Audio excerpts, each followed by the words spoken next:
Ready? Thank you. Good afternoon, everybody, and welcome to Economic Growth and Development for April 2021. Has everyone had the opportunity to review the minutes for the March meeting? Questions, comments? Can I have a motion to accept? I'll make that motion. Thank you, Supervisor Frazier, I'll with a second. second from Supervisor Wild. All in favor? Aye. Opposed? Carried. We're going to start with the planning agenda today. Wayne, thank you for being very patient today. Well, it's been the first time in over a year that I've sat in this room with everybody, so it's going to take a little getting used to not having sitting at my desk. So, there's a couple items before the committee today that we're requesting committee action. The first is to revise Resolution 466 of 2020.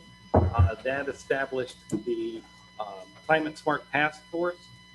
As most of you know, Chris has left our office and Ethan Gaddy has taken his place. I'd like to replace Chris with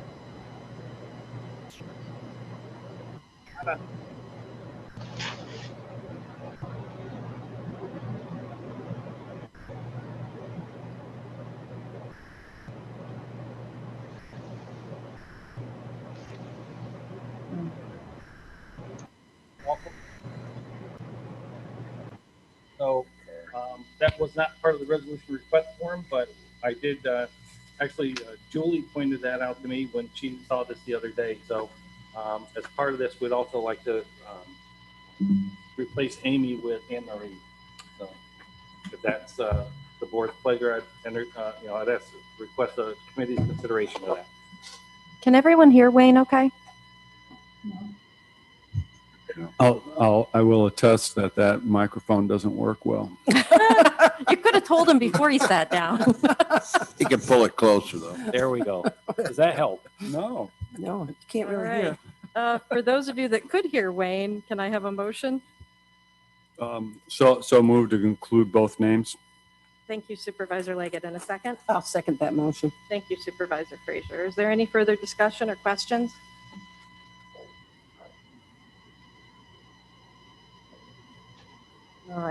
Seeing and hearing none, I'll call the question. All in favor? Aye. Opposed? Carried. And actually, Madam Chair, there is one other on that. On the second page of that, the chair of the Environmental Concerns Committee is listed by title, but Supervisor Dickinson's name is not in there. Do we just want to leave it to be determined as the chair of that board, or do we want a committee, or do we want to specifically name Supervisor Dickinson as chair of that committee in that slot? That's up to, I don't know if the county attorney has any comment on that as to whether we need to do that or not. Are there many other positions in that committee that change on an annual basis or on a biannual? Or? Well, this resolution did appoint for the year 2021 only. So we can leave it and talk about it next month, carry it forward if that, but I just saw that it was to be determined on there. So Amanda? Just as background on this was approved in 2020. So at the time, we didn't know who that chair was going to be, or even if the committee would have that same name. So that's why it was just left kind of blank. Do we need to have a specific name in that? I don't think that you do. Normally, you would put a specific name in there for an oath of office purpose, but because this is something that's a job of the Board of Supervisors, your main oath of office covers that. I don't think you do have to have a name. I think that can be left to the board's discretion. Is everybody comfortable with that? Yes. Madam Chair, he replaced to be determined with ex officio. Do we need a resolution to do that? As long as we're amending it already for Ethan, why not? Okay. It was Supervisor Leggett. Are you comfortable with that change? Yes. Supervisor Frazier? Yes. So I guess I'll call it again. All in favor with Aye. changes? Aye. Opposed? Carried. Thank you. Wayne? I will provide an updated resolution request form to reflect all of that. Okay. The second item is the Regional Planning Board has requested services for our GIS. We would like to enter an agreement with them. They have a funding source for that specifically identifies the GIS program. So there's a draft of that agreement. I've given it to county attorney. We've had some discussion about it, and I don't think there's any significant issues with it. And I'd recommend the committee's consideration of that resolution request. Would someone like to bring that to the floor? Supervisor Wild?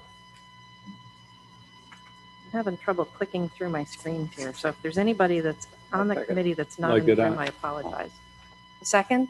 I'll second. Supervisor Garrity, thank you. Discussion? Madam Chair, I'm sorry. Supervisor Wild? A question for Wayne. How much time, this is just Sarah, right? Correct. How much time of Sarah's, what percentage of her time will be pulled up on this? It's up to $5,000, so that would be roughly up to 100 hours. So I don't expect it to be that much, but this is an outside figure. Probably at least a week's worth of time. I think Sarah may be on. And the only reason why I ask, Wayne, I don't know the full details, but Sarah has been an amazing resource for us over the last year plus, especially with COVID, and what she's doing with other pieces of the county's information systems, that I want to make sure that we don't lose our focus on some of the other things that need to be done. And at the same time, I also support what we're trying to do here. So I'm just trying to bring that up and trying to get a good feeling that we're not pulling away from something that might be even more important. Well, this is related to their economic recovery and resiliency plan, and it's to provide services, which I think dovetails with the work that she's done with a number of the other, tourism, hospitality meetings, the dashboards that she's done for the COVID website. So I think it's all kind of part and parcel, but certainly that's up to the committee's discretion. I would trust your opinion. Thank you. Thank you, Madam Chair. Anybody else? All right, all in favor? Aye. Opposed? Carried. Make it easy, Frank. So on discussion items, I don't know, is Ethan online here? I wanted to introduce Ethan, joined us a week ago, Monday. He came over from the dark side from a consulting firm, and brings a number of years of experience that dovetails exactly to what we do. Matter of fact, he's been part of the consultant team on a number of our projects. So he's fully aware of what we do, and we're happy to have him on board. So I don't know, is Ethan? I am here. I was getting a little bit of feedback, but yeah, thank you, Wayne. It's a pleasure to be able to serve the county. Grew up in Bolton. I live in Glens Falls now after having left the area for a while, and I'm really excited to get started on picking up a lot of the projects that Wayne has going and seeing what new initiatives you might all have. Thank you. Under the discussion items, there was we introduced Ethan. There was, I want to skip over number 2, if that's okay, Madam Chair, for right now. Mm-hmm. All right. Item number 3, in the previous committee, there was a discussion on the septic replacement program for Lake George. The county did receive an award through EFC for $340,000. We've looked over the program. We've gotten some clarifications from the state as to how the program would run. Ethan's contacted Clinton County, which has a program going, looked at their methods of operation, and we feel it's something that could benefit the county by providing up to $10,000 or 50% of the replacement cost of a septic system that was determined to either be failed or not in compliance. Especially with the transfer law, this would then allow those people economic incentive or means to help offset some of the costs that were incurred as a result of the transfer law if there was a deficiency found in their system. The downside of the program, there are no administrative dollars. This is all brick and mortar money, and I anticipate there's going to be our staff time, if our department's the one handling it. There will be office, there will be some of the county attorney's office, there will be the auditor's office. Quite honestly, I expect that countywide, the cost to administer this will be about $10,000 per year for a 5-year period. And that's the decision. Does the county want to avail themselves of this and basically absorb those administrative costs? So to be clear, quite a bit of administrative time has already gone into this. And I want to thank Tammy DiLorenzo and Claudia Bramer, actually, both of you, for all the work that you did to get our application into the state just to get us into this program. So does anybody want to, you need a letter of authorization. Is that correct, Wayne? For this, no. It would be a resolution to enter into the agreement. The authorization letter is for the $5,000 that comes from NYSERDA for the energy audit. So that's further down on the agenda. Gotcha. So we need a resolution to enter into the agreement. Are you moving that, Supervisor Wild? I'm considering it, Madam Chair. So what I think I'd do is I'll make that motion, move it forward so we can get it on the floor. And I just have another question. And I'll second that motion because this is an incentive that I worked on way back and wondered why Warren County wasn't part of it. And so, Supervisor Strow? so I'm probably responsible. I'll second that motion, right? Supervisor Wild, did you have something you wanted to say? You know, and I think I'm just going to parrot what Supervisor Strauss said. I think it's important for the county to do this. $10,000 a year is an investment in our lakes and our water quality. I think it's a reasonable request. Hard to defend any kind of vote in denial for this, I believe. And secondly, Madam Chair, if you can hold me just another moment or so, you all may know that I'm also one of the members of the Industrial Development Agency with Supervisor Leggett and a few others here. There was a discussion yesterday about the lakes and septic and hotels and hospitality.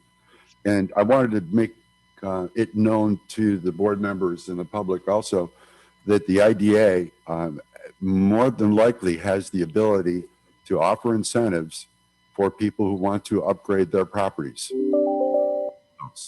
Not necessarily individual properties like we're talking about with individual septics, but many of the struggles that we have for mom and pop hotels, to use the terminology, they struggle with the septic requirements. It's a big issue for them. So this will help. And I wanted to just also add that the IDA most likely will be able to help with some tax abatement pilot programs and the like. So if there's anyone interested, please contact Supervisor Leggett, myself, or anyone else on the IDA, and we'll jump in and try to do our best to help. Thank you, Madam Chair. Supervisor Stroud, did you wish to weigh in now? Yeah, thank you. I also want to add that in addition to this incentive, and as Wayne pointed out, 10,000 or 50% of the cost of replacement, whichever is less, I assume that's the case. The Fund for Lake George also, for the remainder amount, has secured an agreement with the Adirondack Trust and Glens Falls National for low or no interest loans for these septic system replacements. That's further information is available on the Fund for Lake George, now the Lake George Association website. Uh-oh. Uh-oh. Oh, no. Well, that was good information. Oh, there he is. Anybody else want to weigh in? Supervisor Leggett. Thank you. Just for clarification, the properties that will be eligible are Wayne? Within 250 feet of the shoreline of Lake George, and residential properties. I personally would like to see, and I believe the state might be agreeable to it, that we look at some of the significant tributaries, English Brook, Finkel Brook, and we do a 250 foot boundary from that also. That would require a discussion with the state and see if they would allow it. I don't know that they will, but I think it merits that discussion and we'd be willing to entertain that and move it forward. The one other thing about this program I want to make clear is that this is a reimbursement program. So the homeowner covers the cost. The county looks at everything over, says, yes, you agree. We agree that this is an eligible expense. The county does a reimbursement for up to 50%, then submits it to the state for reimbursement to the county. So there is that ongoing period where the county will have general fund or capital fund money sitting out there waiting for reimbursement from the state. And we all know their schedule. So although through EFC, I hopefully it would be a more expedited process. Supervisor Stroud, did you want to finish? Oh, yeah. Yeah, I don't know what happened. So I don't know where I left off, but I think this is a great program. I mean, protecting our lakes, tributaries, that should be of utmost importance to us, and I think it is. But I just added that the Fund for Lake George, now the Lake George Association, they're now part of the Lake George Association, has worked out an agreement with the Adirondack Trust and Glens Falls National for the cost of replacement systems at low or no interest loans for the replacement of those systems. So in addition to this, I think we'll see some real upgrades to the systems. And not only that, but the Fund for Lake George, Chris Novinsky, the waterkeeper for Lake George, has noticed that there is a direct correlation between the upgrading of the septic systems and offshore testing of the algae. There are certain types of algae that are indicative of human contribution. And if that's the case, it's likely that a septic system is leaking into the lake. So they did tests before and after, and there was noticeable improvements in the water quality and the algae types offshore from systems that were improved. So, and as we know, that HABs are a reality on Lake George, even though it wasn't a serious one, it was there. And the, nutrients loads is what causes HABs, especially phosphorus. But again, an upgrade in the septic systems is a great deterrent for HABs and a great benefit for the water quality adjacent to it. So I think this is a good program. Thank you. Thank you. Anybody else want to weigh in, ask questions? All right, Wayne, in order for us to approach DEC about expanding to the tributaries, do we need that in the resolution? I don't believe so, Madam Chair. I think we take the program as it is right now, and then we don't jeopardize getting the program started, and we work on an amendment to the program, and they would subsequently amend the contract if they approve it. Okay, great. Then I will call the question if there's no further discussion. All in favor? Aye. Aye. Opposed? Wonderful, carried. If I may, I'd like to cover the referral of the pending item on that NYSERDA grant to the county, and I believe Ethan has something to say on that. And Ethan has to go to an appointment here pretty soon, so I want to get him, onto the here, and so he can move on to what he needs to do. Welcome, Ethan. Thank you. Thanks, Wayne. So yeah, I got started last Monday. One of the first things I jumped into was this, the Clean Energy Community Program that you all have been working on. The NYSERDA, New York State Energy Research and Development Authority, notified the county that they have a $5,000 designation award. It's a very small grant, and it can be used for pretty much any climate smart activity. Wayne let me know that you all had, want to do an energy audit. So there are two different approaches that we can do for this. This $5,000, we can either use NYSERDA for a phase one energy audit, or we can talk to New York State Power Authority to get a level 2 energy audit, which is a bit more detailed and can result in a little bit higher cost savings. So right now, I've been in coordination with NYPA and NYSERDA to get a better idea of the costs and the timelines for these two different energy audits. But essentially what we will need to receive this $5,000 grant is a brief letter of commitment and a relatively vague project description. We don't have to decide as a county whether we go with a NYSERDA program or a NYPA program for an energy audit. Simply that the county would like to use this fund for an energy audit. And that needs to be in by June 4th. Okay, and just to be clear, the $5,000 would be applicable to either NYPA or NYSERDA?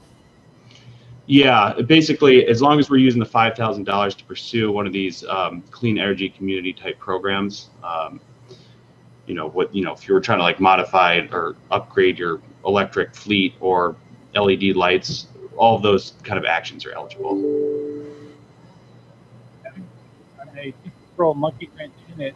The bike share program can probably fall through. I know the county did make a commitment of $10,000. Like up to $10,000 program. So it might be a way to offset some of that. So are you telling us we have to make a choice between a bike share program or an energy audit? I don't know. I mean, I don't know how vague we can be in the letter to them saying that yes, we want their money. Great. I feel like we've addressed the bike share program. Okay. Let's move forward with the energy audit. Okay, I know that's been a hot topic, and I did talk with Kevin Hayjos here this morning, and he was in agreement to go with the energy audit. So, Supervisor Wild? Madam Chair, thank you. Wayne, if you don't mind, what's the minimum additional funds that we have to put in on top of this 5,000? Zero? We'll get that first stage or second stage for both for 5,000? Okay, for the energy audits per se, that's what Ethan is still, the phase one energy audit is free. The phase two has a cost, which we're still trying to determine. That's what Ethan said. He's still waiting to talk to NYSERDA or hear back from NYSERDA and NYPA on those. Supervisor Wild. So we did speak to the NYPA rep, and what they do is they have a team of engineers that are skilled at doing these energy audits, and they do provide a free scoping service. So they'll send up a couple engineers, and they will walk through the entire building, take a quick look at things, and then they can come back to the county and give a full detailed cost estimate.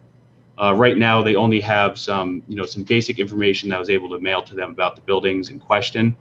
But I anticipate getting more information in the next few days so we can do an actual cost comparison between NYSERDA and NYPA. And I think one of the things to consider with NYPA is that I anticipate that there will be a larger upfront cost for a type 2 energy audit.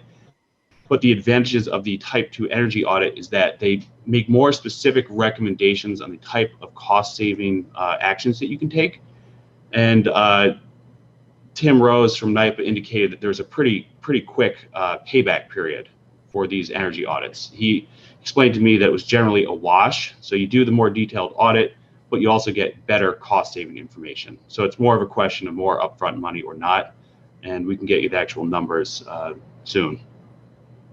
Do we need to commit to anything today, or can we bring this back next month? We need to commit to accepting $5,000.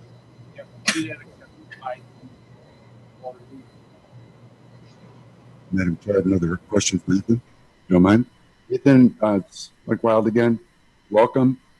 The question I have is, can we adjust the scope that we get from either of these two organizations to keep it as close to 5,000 as possible in terms of our outlay? So until I see the numbers from NYPA about a phase 2 or type 2 energy audit, I can't answer that. If we were to try to keep this to close as $5,000 as possible, then I would anticipate all the research that I've done would put us to a NYSERDA type 1 energy audit. If you'd like, I can share information. There's a standardized energy audit process that goes through ASHRAE, which is basically a certification program, but the type 1 is very vague. Type 2 is a little more detailed, and then Type 3 is, extremely precise. But yeah, NYSERDA would definitely be the lowest for upfront costs, and that would be a Type 1. Madam Chair, thank you. I believe that I'm in support of this. We can make a decision going forward based on what we expect to return. So we can take a shot at our return on investment for any additional monies we spend. So I'm in support. Thank you. Is that you making a motion to accept the $5,000? Yes, ma'am. Awesome. Do I have a second? I'll second.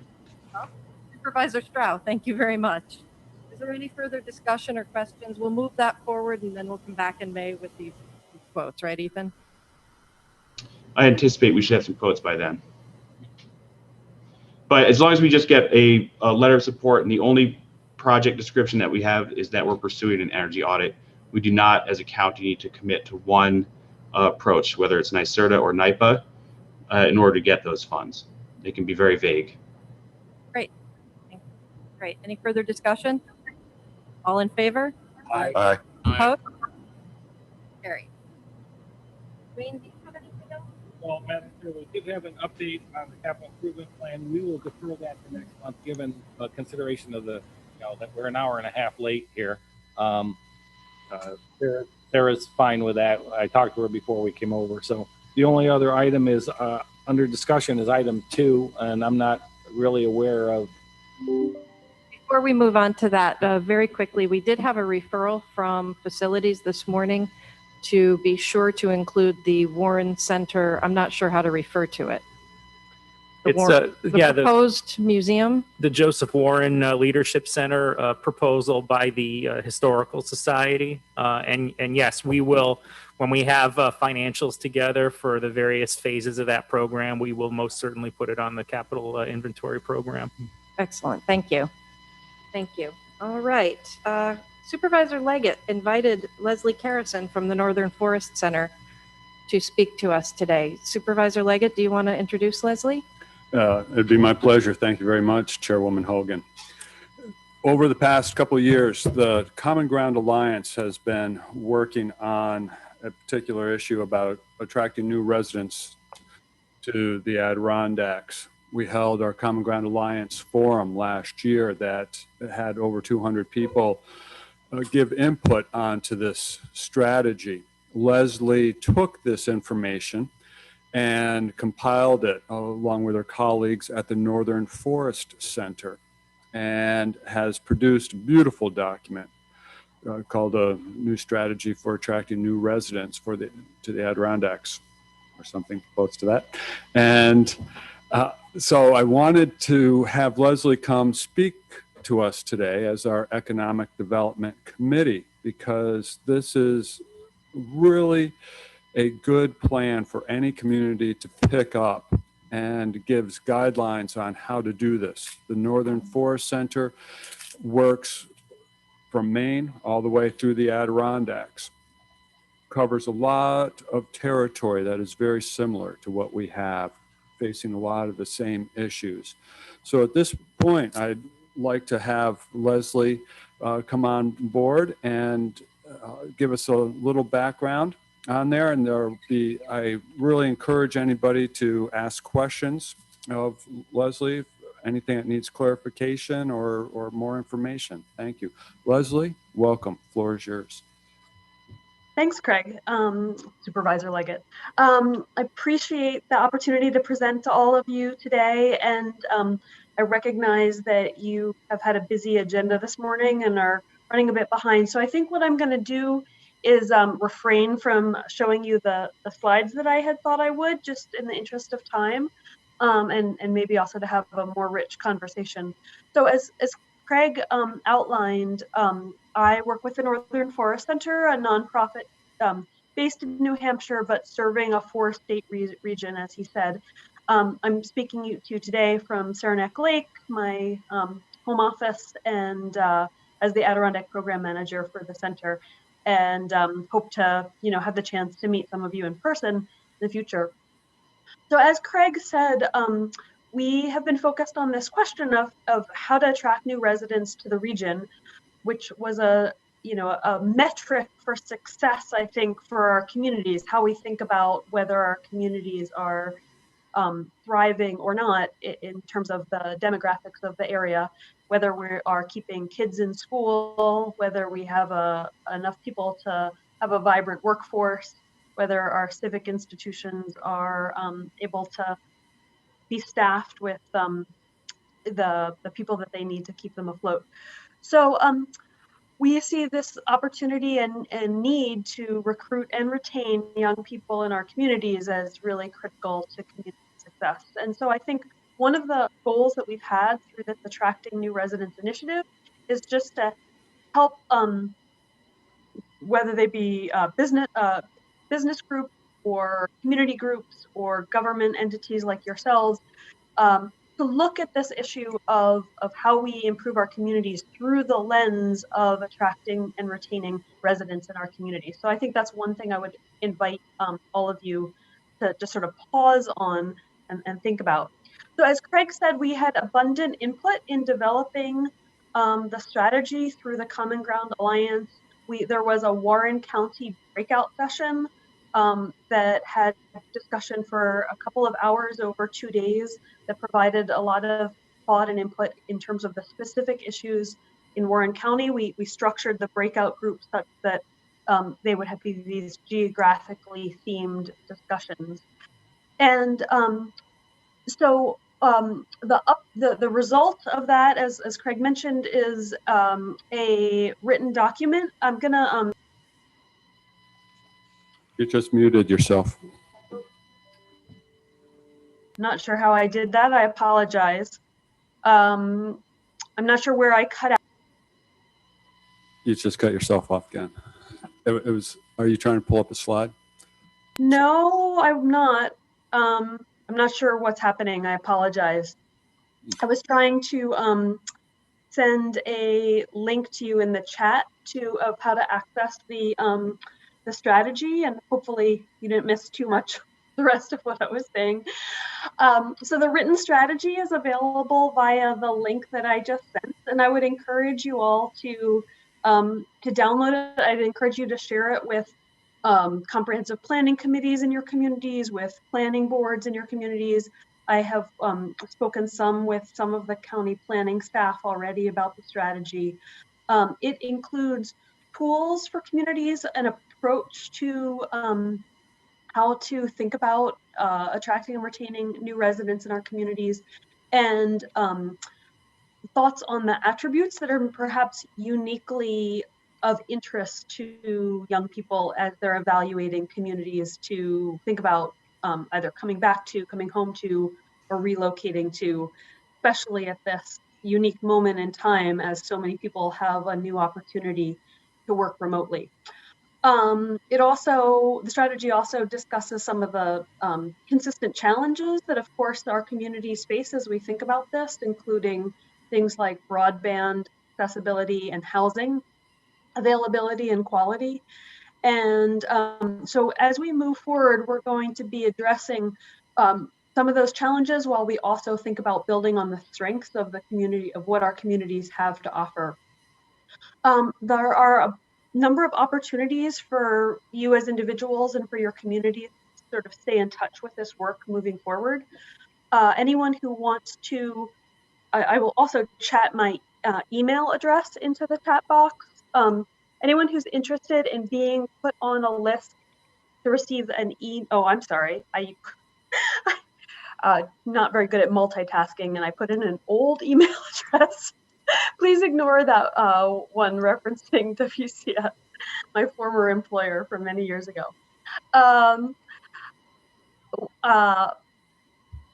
If you're interested in being on a list to get regular newsletter updates from this Attracting New Residents initiative, please be in touch with me.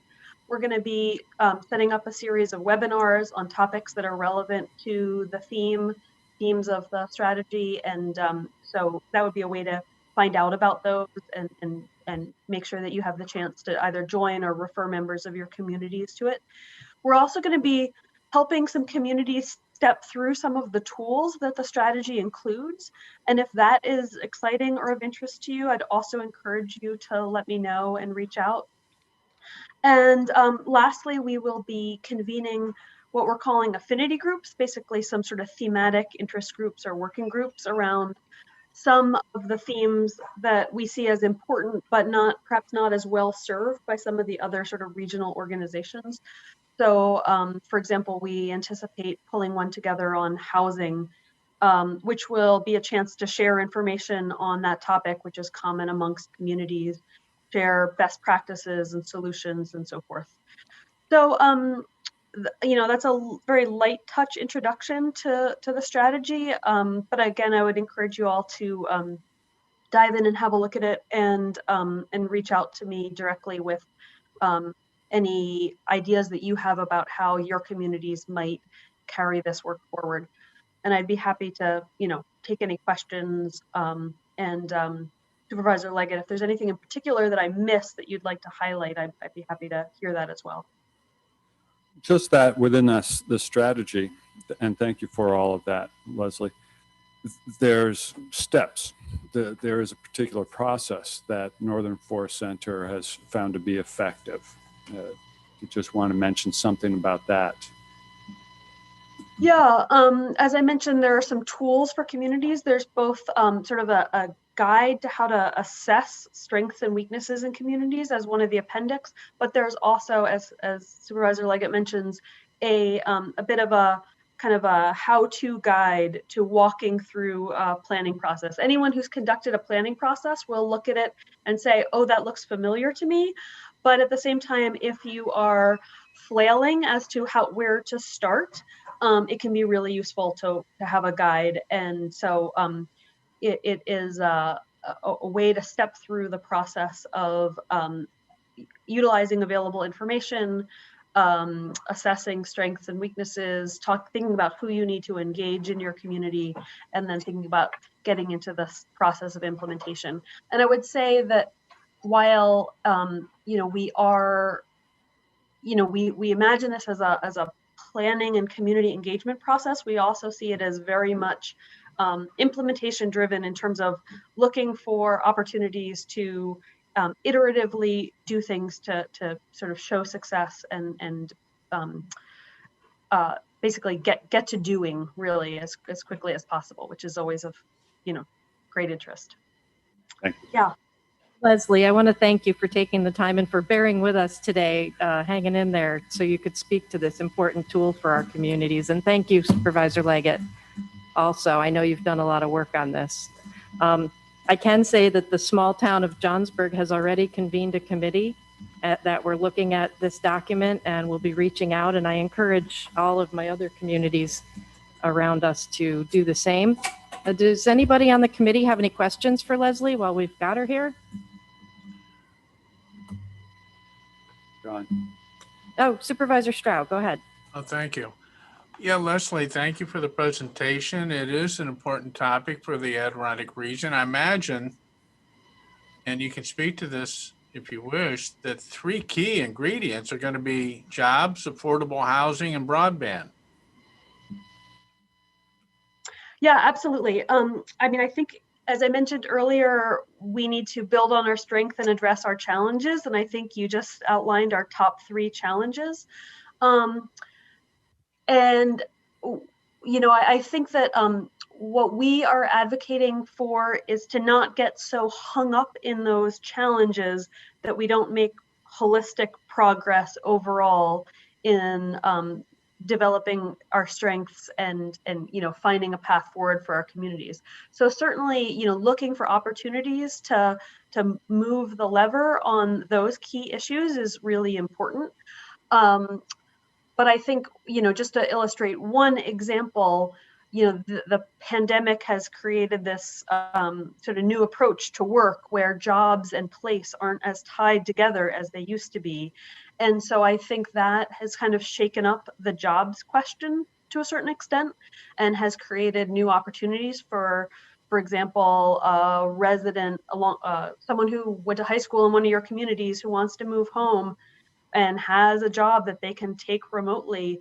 There is a new opportunity for them to do that if they have the broadband that would support it. So these are all intertwined, as you know, and yes, they are all challenges that we need to be cognizant of. And at the same time, there are also opportunities for us to enhance quality of life in our communities such that our communities are attractive places for people to relocate.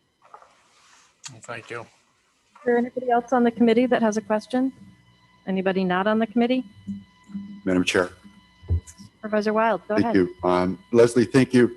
One of the things that I tried to capture was your email and the link to your presentation. I'm not sure. Craig, do you have that, Supervisor Leggett? If not, maybe you could send it to us and get a chance to dig in. Supervisor Wild, I'm going to try to get it posted on the website somewhere. Thank you. Thanks, Leslie. Yeah, thank you. Sure. Anybody else? Leslie, I can't thank you enough, really. Thanks for hanging in there. Thank you so much. I'm really happy to be with you today, and it's given me great appreciation for the challenges of conducting the work of local government in this crazy era that we're all coping with. Well, we all look forward to working with you. Thanks so much. Thanks, Leslie. Before we conclude planning, Don, are there any comments?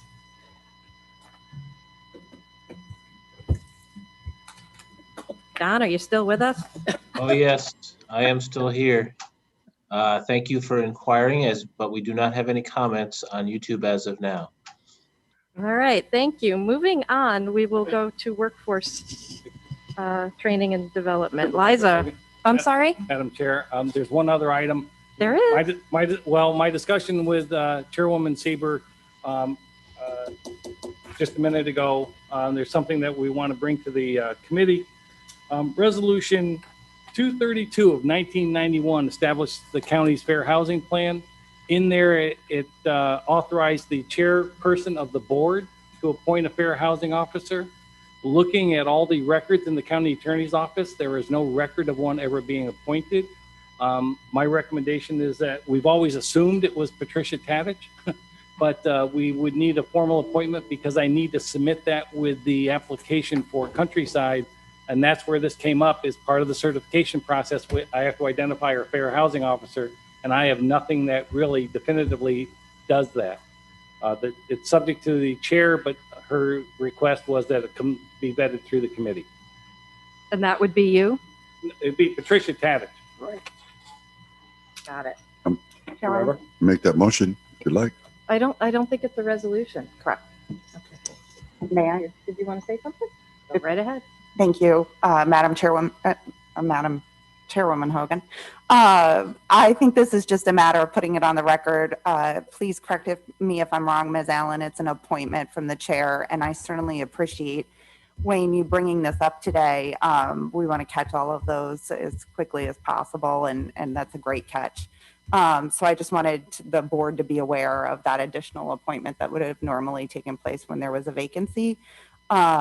Is that your understanding as well, Ms. Allen? I have not looked at that resolution that Wayne has. Can I see that quick? And is this just for the year 2021? It does not have an expiration date. This is how we proceeded. It would, if that's the case, it would just be, unless your committee would suggest an expiration date, it would then be one of the appointments that gets done. It just gets done every year with your new chair. I think we did 98 appointments, I want to say, something like that in January. We'll add it to the list. It does say in here that the chair shall designate the fair housing officer. It doesn't say that they need to be appointed. Okay. I think you can just put it on the record in the minutes. And for an expiration date, Ms. Allen? There's no expiration date here. I guess we could change that so that we're doing that every year when the new chair comes, if that's something that you think you'll need every year, Wayne. And I mean, there's nothing that stops you. If you'd like to do it by resolution, you can formalize. At this point, we've talked with the Glens Falls Housing Authority and with Bob Landry, and he's in agreement that maybe that should rest there, but they want to get their new person on first.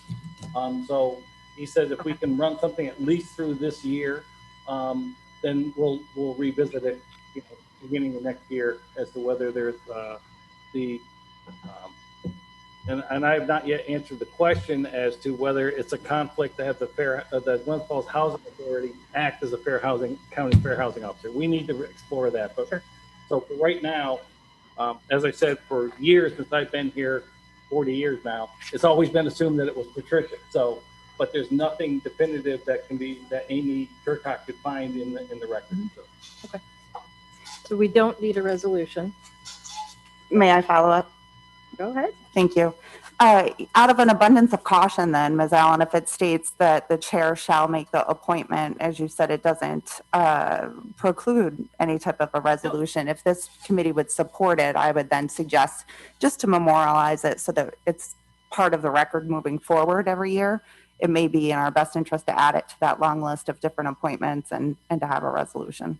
Well, this doesn't say appoint, it says designate. Designate. So there's a little bit of a difference there. You're basically just saying this is the person who's going to do it. You don't have to appoint. Well, then we don't need it. Okay. Is that your opinion then? That's my opinion. Okay. It doesn't say appoint, it says Okay. designate. So if the committee doesn't object, I would just say that I'd be happy to appoint Ms. Tadish to that position. And again, thank you very much for bringing that to our attention. If that meets your needs, Chairwoman. Sure. Is there any discussion among the committee? All right. Thank you. Yep. Thank you. Thank you, Thanks, Wayne. Wayne, for picking up on that. I apologize for the last minute addition to the discussion, but I really looked at that over the weekend as I was working on the grant application and figured, we need to do something before the June board meeting. So if we needed a resolution, so I brought it to. You're just so happy to be back in the room with all of us. You don't want that moment to end. I know. That's right. That's right. As I said, it's been a year. All right. Wayne, you're truly done this time? I believe so. Excellent. Liza, are you still there? I'm still here. Thank you, Madam Chair. Very good. Go ahead. I have 2 resolution requests this afternoon for the committee. The first one is for a new contract with BOSI's for Operation Food Chain this summer, which is part of our summer youth employment program. I'll move it. Thank you, Supervisor Garrity. I'll second it. Supervisor Frazier for the second. Any discussion, questions? All in favor? Aye. Opposed? Carried. Thank you. And the second one is a resolution request for our temporary positions through our office. And that includes our summer youth employment program employees, as well as training participants. This is an annual document that we submit so that we can pay employees, temporary employees, but also provide our training services. So the only thing I've added to that document, which you can see on attachment D, is just some additional summer youth employment program participants. I increased that number to 50 in case we receive further funding, more additional funding from TANF this summer. I'll move it. Supervisor Garrity, I'll move it. Second it. Supervisor Merlino, thank you. Any discussion? Supervisor Leggett. Thank you, Chairwoman Hogan. Now, Liza, it looks like we're going to go forward with our youth program full steam this year. We are.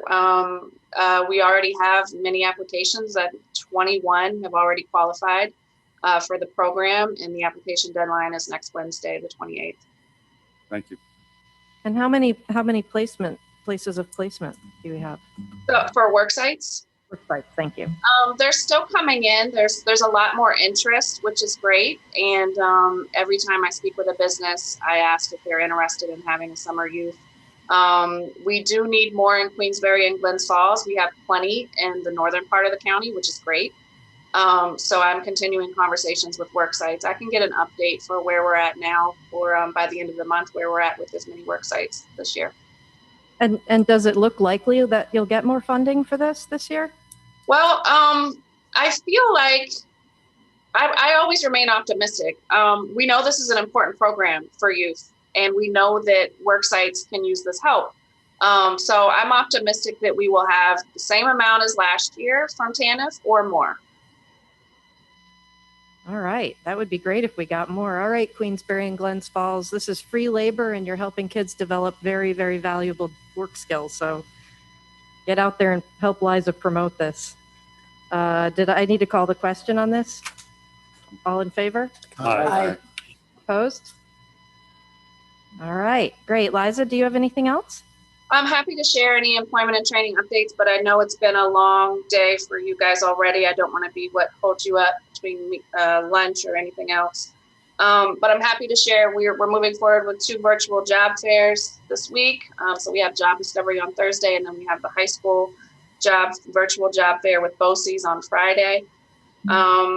We have certainly, we're still working on recruiting people from other areas as well. We definitely want Warren County residents to know all of these jobs that are available, and there's a lot of great media attention.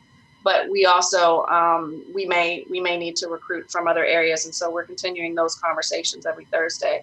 And I also want to thank the committee and the whole Board of Supervisors for your support with the bike share program. Additional private funding is still coming in as of today. And so we are moving forward with CDTA tomorrow with plans for launching the program mid-May. So stay tuned for that. And I just want to thank everybody again for their support on that. I'm happy to answer any specific questions. For the sake of time, I'm happy to answer any specific questions anybody has around employment or training. Does anybody have any questions for Liza? Thank you. All right. Jim, Sipwan, sorry.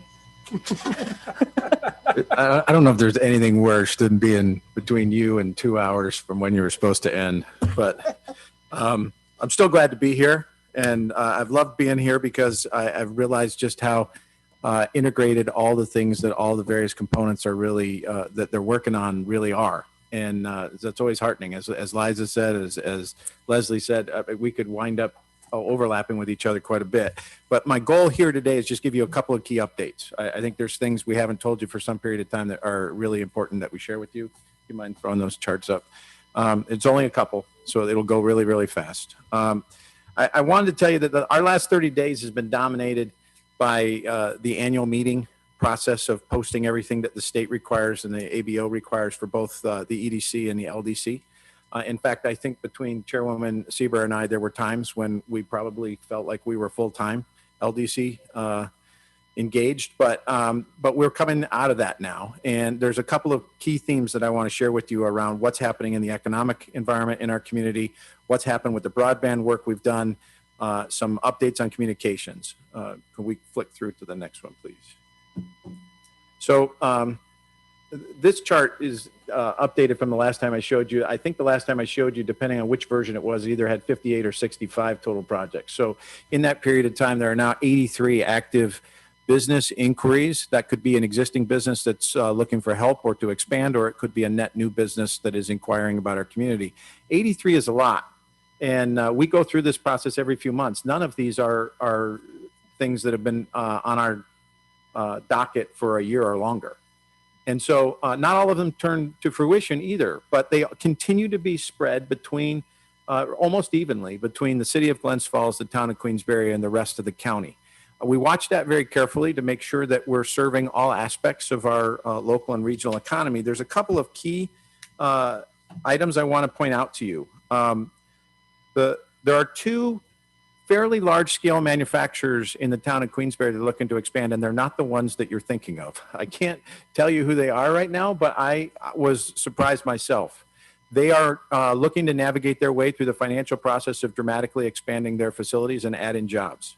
I'm very optimistic about both of them. This is in addition to ones you may already be reading about. In addition, there's a significant business in our county that is looking to enter new markets. That's a function of legislative change that's occurred this past year. I think that is also an encouraging sign, not only for them, but for the economy that surrounds them. And then finally, I would tell you that in Glens Falls, there's an interest in expanding the kind of the ethnic nature of the restaurants that are available. The reason this is noteworthy is not just that there's a business leader that's coming from another community looking to establish a business here. It's that people recognize that that is an increasing need of our community, and that signals that we are attracting new residents. Those residents want these kind of amenities. People have started to pick that up in their own marketing, and now they're acting on it. Again, all of these things are really important notions for us. what we're talking about is really happening. What Leslie was talking about in terms of encouraging people to come to the North Country, it is actually happening. Now, of course, we're working hard to try to better define that. There is two big gap areas that we're encountering, particularly with manufacturers.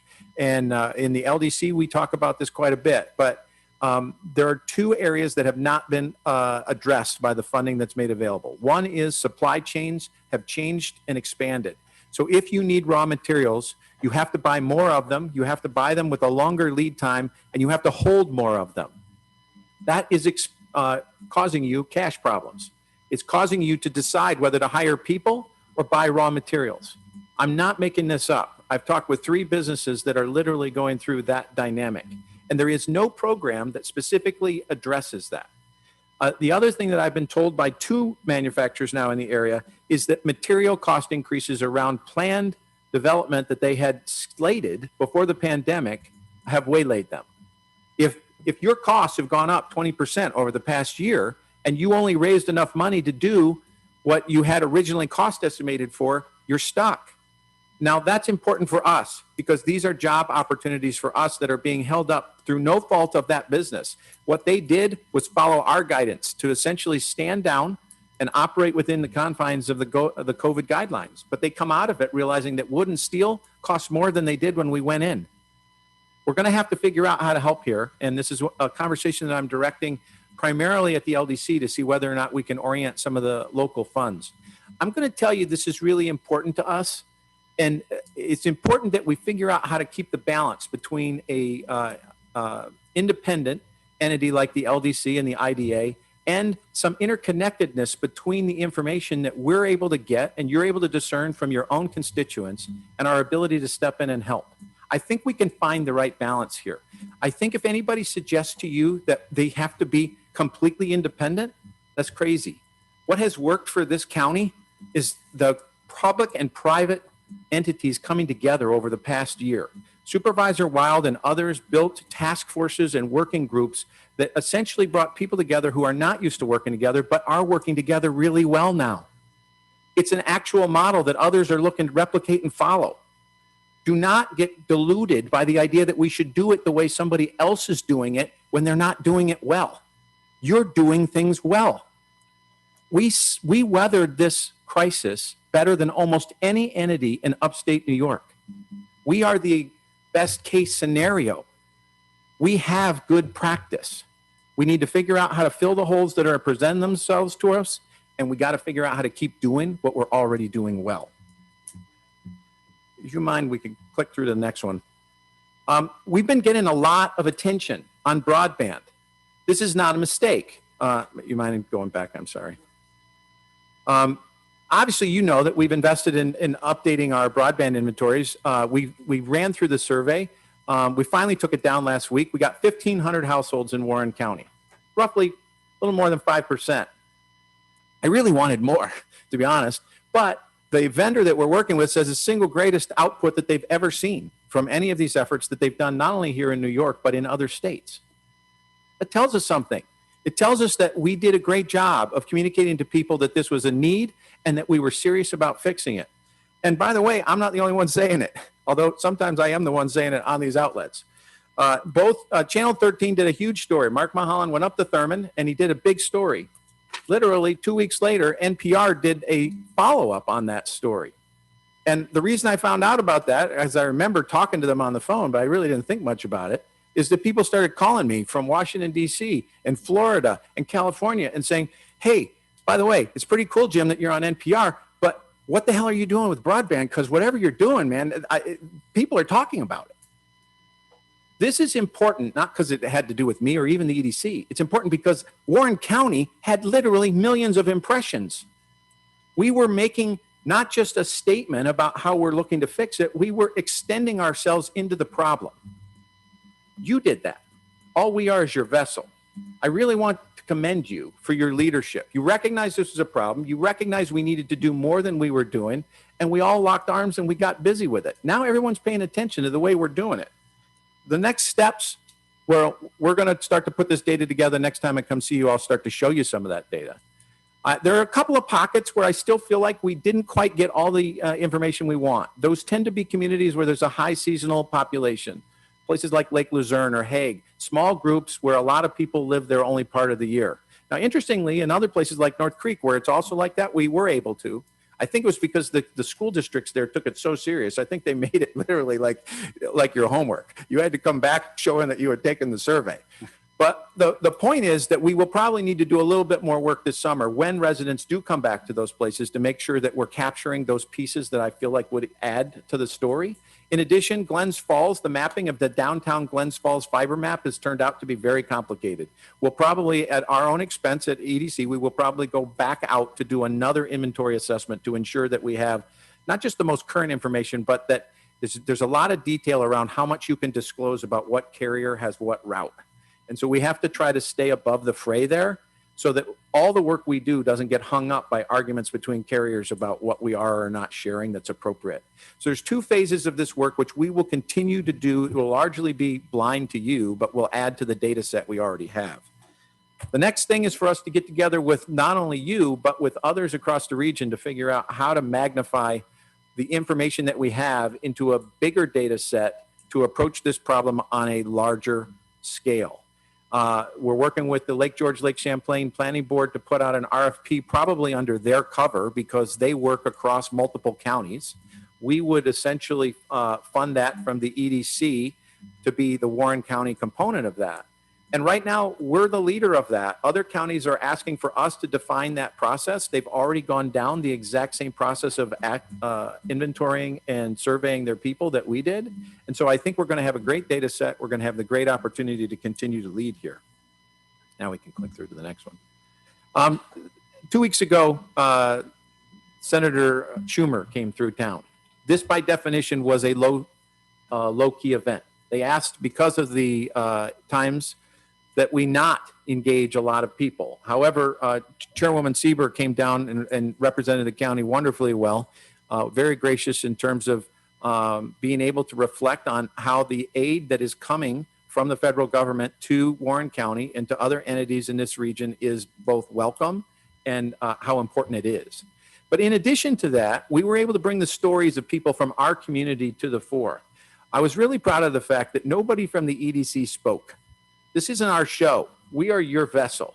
What we did was we brought people from restaurants. We brought young family members. We brought Emily from the Wood Theater to come tell the stories of what has happened to their organizations over the past year and how important the aid that's coming from the government is going to be in terms of reestablishing those entities. Those stories resonated. The amount of press coverage we got for this was way bigger than a little tiny event in Glens Falls. And it's because we were able to bring the authentic voice of the people of our community to the problems. We're going to continue to do that.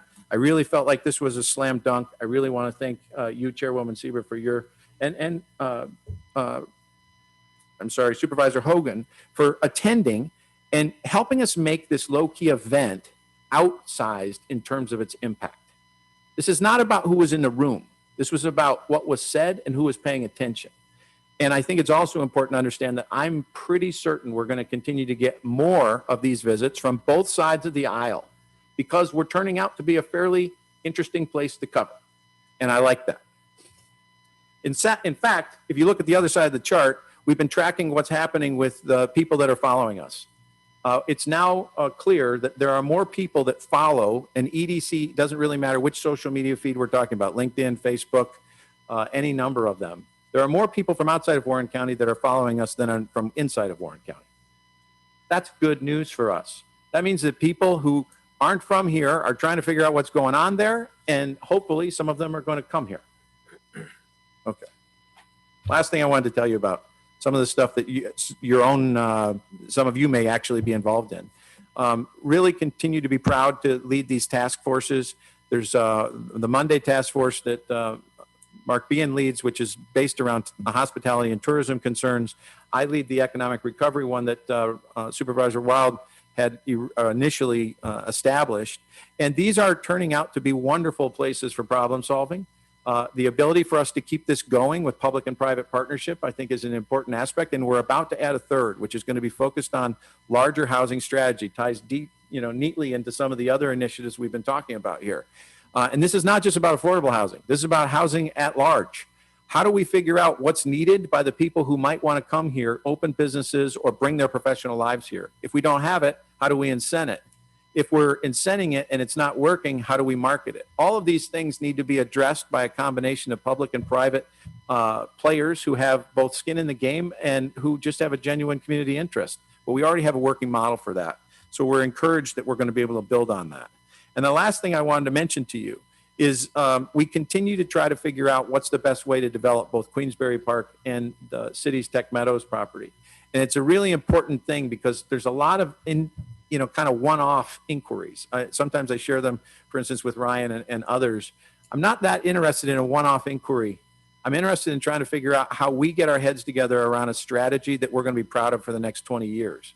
We only have so much developable land. It gets confused sometimes that it hasn't been developed, but there's demand for it. And if we put up a bunch of warehouses, we're not going to be happy with the outcome. It's not going to be job rich. It's not going to attract people to our region. So I really encourage you, as hard as it is, to stay patient while we engage with smart people and try to figure out where has this gone well. We're engaged, for instance, with NYSERDA to see whether or not they would be interested in putting together some fairly innovative incentives around next generation clean energy or clean technology. That's an opportunity for us to do something at our scale that might be approachable to them. To try to do that down in New York City is billions of dollars. To come do it for us might be a couple $1 million. And so we're deep in that conversation. I don't know whether it will bear fruit yet or not, but I really want to give it time to see whether it will. Because if the state was going to partner with us around figuring out how to make our little bit of developable land attractive and aligned with something that they're putting money in, we're going to get far more leverage out of that. Okay, talk fast as I possibly could. I want to thank you for your support. I want you to know that we're working diligently on your behalf and everybody's behalf in Warren County, and we're really proud to do it. Thank you. Wow. Thanks, Jim. That was something. Does anybody have any questions? Madam Chair, a comment. Supervisor Wild. Thank you. Jim, thanks again, as always. You're doing an awesome job, and please keep going at it. But I did want to bring something up because you mentioned about supply chain, and it didn't connect with me earlier.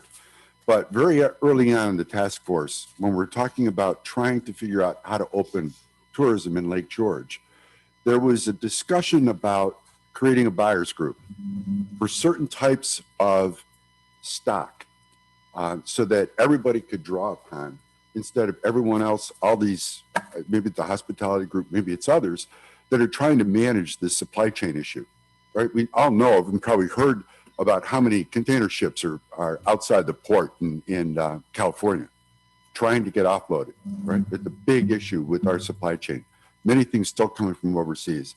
But I just wanted to bring that up, that the hospitality group was considering it. They were moving in that direction. Things kind of opened up and it didn't necessarily happen, but it might be something we might consider for some of the businesses if there's a connection. So thank you. Thank you, Madam Chair. Anyone else? All right. With that, I'll entertain a motion to adjourn. May I, just one comment here. While we were in the meeting here, I got a message that one of our main restaurants in town is closing because they don't have the help. They lost kitchen staff. And it's getting serious. Thank you, Supervisor Leggett. Anybody else? All right, motion to adjourn. Motion. Supervisor Garrity, second. Second. Supervisor Merlino, thank you. All in favor? Aye. Thanks, everybody. We covered a lot of territory today.